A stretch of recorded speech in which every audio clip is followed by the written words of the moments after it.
ప్రాంతీయ పార్టీగా తెలంగాణ ప్రజల ప్రయోజనాల విషయంలో, తెలంగాణ రాష్ట్ర ప్రయోజనాల విషయంలో రాజీ లేని పోరాటం ఖచ్చితంగా చేస్తుంది.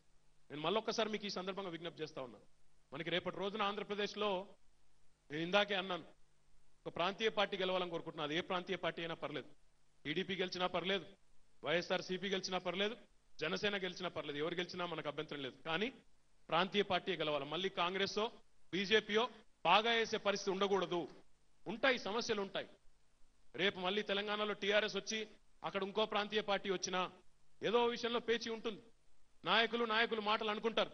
కానీ ప్రజలుగా ఇక్కడ స్థిరపడ్డ సీమాంధ్ర ప్రజలు, ఇక్కడ స్థిరపడ్డ ఇతర రాష్ట్రాల ప్రజలు ఆ విషయంలో దయచేసి వాటిని కేవలం నాయకులు, రాజకీయ పార్టీల మధ్యన వైరుధ్యాలుగా చూడండి తప్ప వ్యక్తుల మధ్యలో, సమాజంలో ఉండే వర్గాల మధ్యన వైరుధ్యంగా దయచేసి మీరు పొరపాటును కూడా అపోహలకు లోను కావద్దని చెప్పి కూడా నేను విజ్ఞప్తి చేస్తాను. ఈ వీడియో మీకు నచ్చినట్టయితే లైక్ చేయండి, షేర్ చేయండి. మరిన్ని ఇంట్రెస్టింగ్ వీడియోస్ చూడడానికి మా ఛానల్ కు తప్పక సబ్స్క్రైబ్ అవ్వండి.